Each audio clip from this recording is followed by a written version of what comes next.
Hi guys, welcome back to the channel. So I wanted to give a couple of updates concerning the Olympics. So now we have two transgender athletes who have been cleared to compete in the women's category. These are two male athletes, XY chromosomes, who have been cleared to compete against women. So as we know, USA Boxing changed their policy at the beginning of the year to allow transgender athletes to compete in women's categories. There's a lot of requirements that many would say are pretty strict. Some would argue that their policy is one of the strictest. But obviously, no matter how strict the policies are, that doesn't turn a male into a female. So they determined that testosterone levels need to be kept under 3.1 nanomoles. Apparently that's the normal range for women. And if you're a trans man, meaning you're female but you want to identify as a man, you can compete in the men's category if your testosterone is above 10 nanomoles. And for male athletes, they have to have undergone gender reassignment surgery. So they literally have to have been castrated. So as strict as those policies are, like I said, it doesn't turn a male into a female. There are still very much great concerns. They still have a male body. And we know that a punch from a man can do more damage than a punch from a woman when competing against women. That's fact. When we talk about bone density, muscle mass, reach, all of these factors. And it's concerning that we are going to see female athletes severely injured or worse because of this policy. We're already seeing in other close contact sports like MMA, we're seeing women get beaten to a pulp by Fallon Fox, for example. When we allow identity to precede biology, we're putting women's lives at risk. We're putting women's safety at risk, their health at risk, and their careers in boxing. We're talking about inclusion of transgender athletes, inclusion of male athletes in women's categories. But you're not worried about women being excluded in the worst possible way. Competing against a man more than likely could be career ending, to say the least. That is a form of exclusion. So we have two male boxers who have been cleared by the Olympic Committee to compete in the female category. And these were two athletes who were barred from the female category for the World Championships. Why? Because they're male. But because the Olympic Committee has this ridiculous relaxed rule that says that, if you want men to compete against women, go ahead. They've basically allowed sporting bodies, national governing bodies, to make their own rules. So the governing bodies of the countries where these athletes are from, they've allowed it. They've allowed them to compete against women. And the IOC has decided not to stand in their way. Despite the World Championships having sense and saying, no, you can't compete in the women's category, it's a different story when it comes to the Olympics. Footage of transgender boxer who has been allowed to compete in the Olympics, landing brutal shots on a female opponent, has emerged on social media.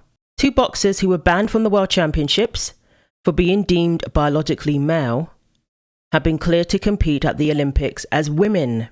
A row has erupted in Paris after it emerged that Imane Khelif of Algeria and Lin Yu-Ting of Taiwan were thrown out of the tournament last year amid questions over their biological sex. But IOC bosses said both meet eligibility criteria and will box over the coming days. So now we have footage that appeared on X showing Khelif dominating a female opponent. Now, I don't know what the governing bodies of Algeria and Taiwan state in their policy. Because again, the IOC says whatever you deem fit, whatever you decide, we will support you. So they can make their own policies as relaxed or as strict as they want to.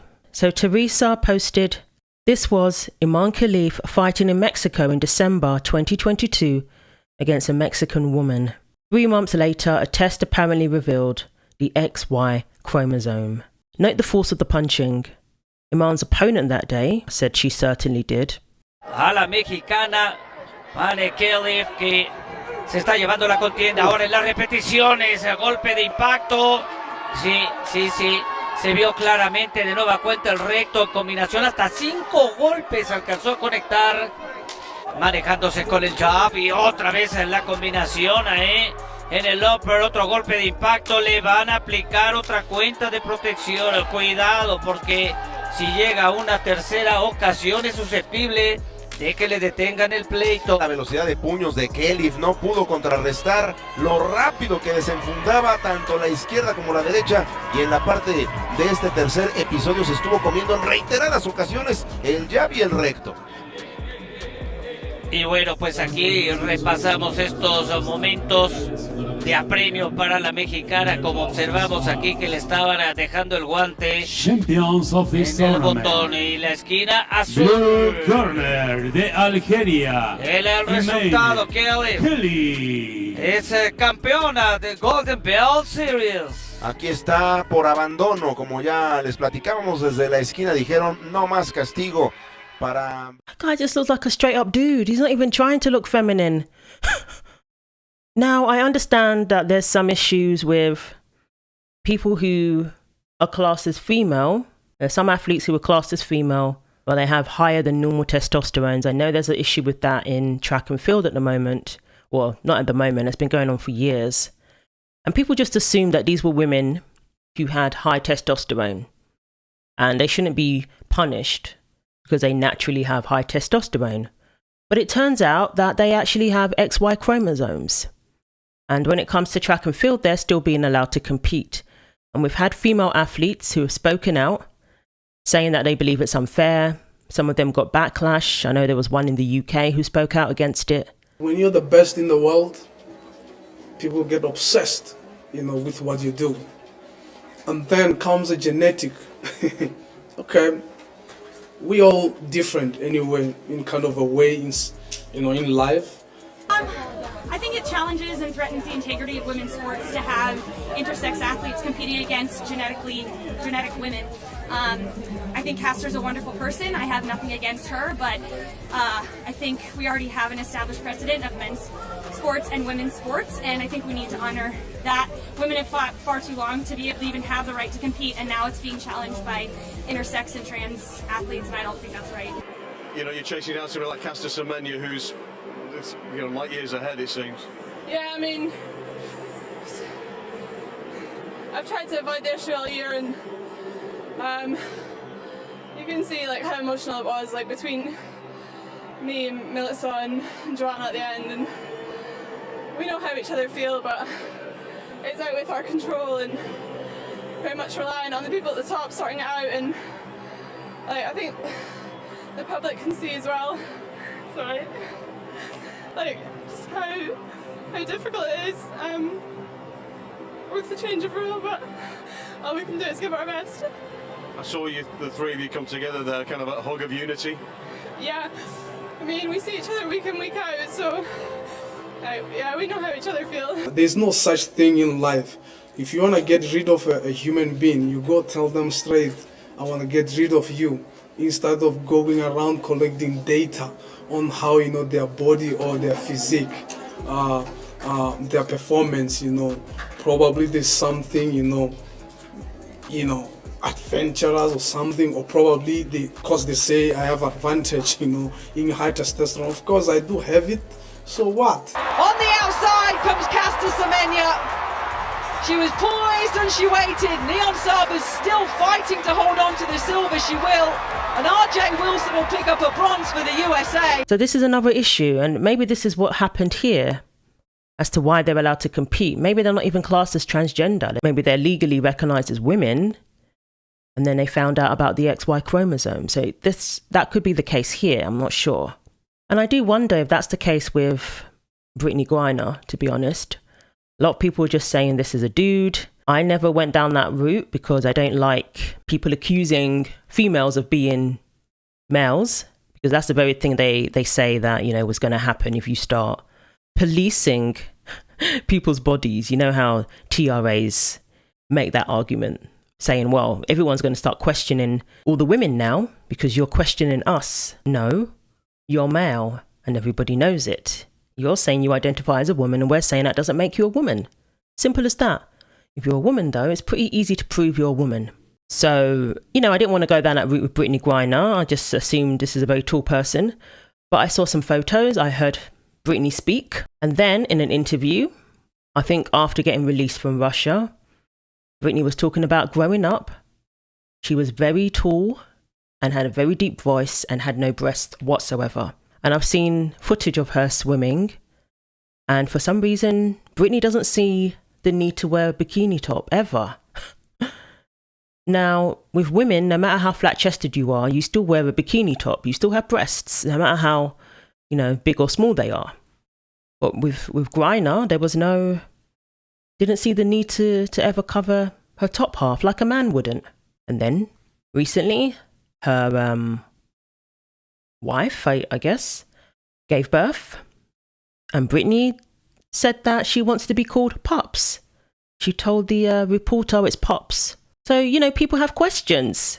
You want to be called Pops. You don't see the need to wear a bikini top, which, unless a woman's extroverted and is maybe sunbathing topless or something like that. Usually, women wear bikini tops, even if they're flat-chested. It's odd, especially when you say you want to be called Pops. Well, I know some birth certificates now, they have mother, father, and they have parent, parent. So you don't have to see yourself as the father. You choose to see yourself as the father. Like, why? So on Thursday, a male boxer will fight a female boxer while the crowds cheer and the TV audiences watch on. Sex testing confirms Khelif Imane has male XY chromosomes. So this male individual is fighting this Italian woman. Absolutely not. This is horrendous.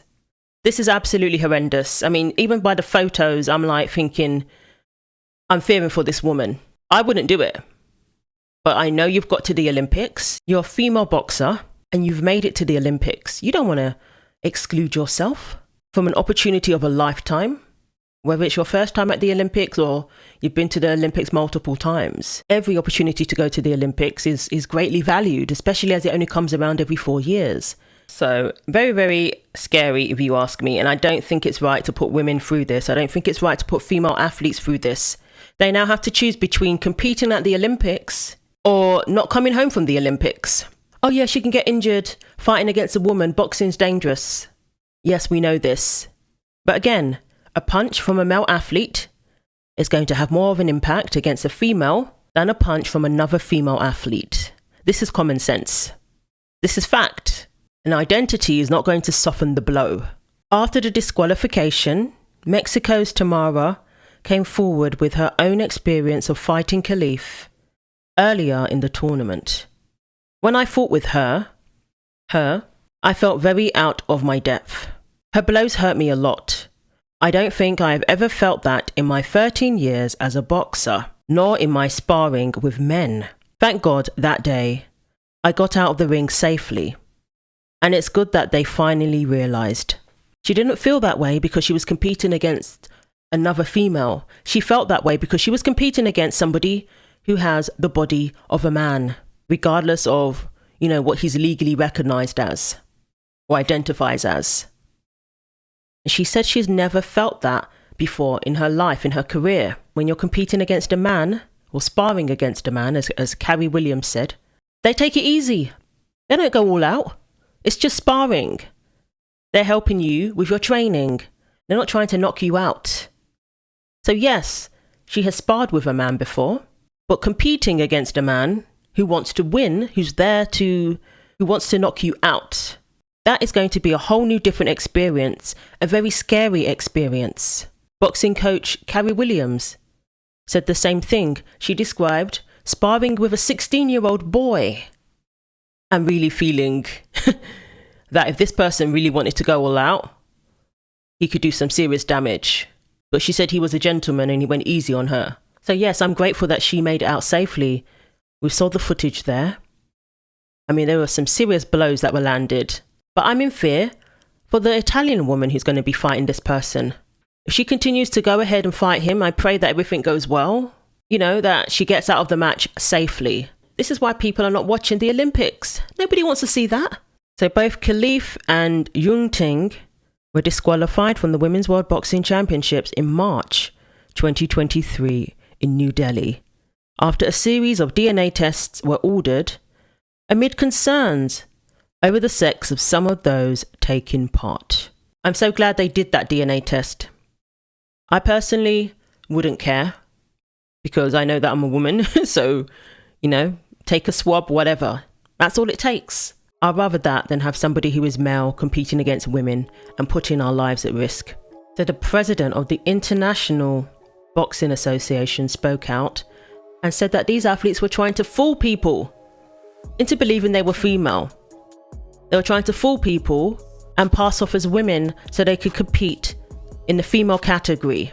And the International Olympic Committee overrides the IBA. So if it was up to the IBA, these two would not be competing. So following last year's ban, the Algerian Olympic Committee hit back, claiming the disqualification was part of a conspiracy to stop them from winning a gold medal, and said medical reasons were behind high testosterone levels. So of all the sports for this to be happening, boxing is the worst case scenario. So let me know what you think. Thanks for watching. Like, comment and subscribe. Take care of yourselves, and God willing, I will see you in the next video.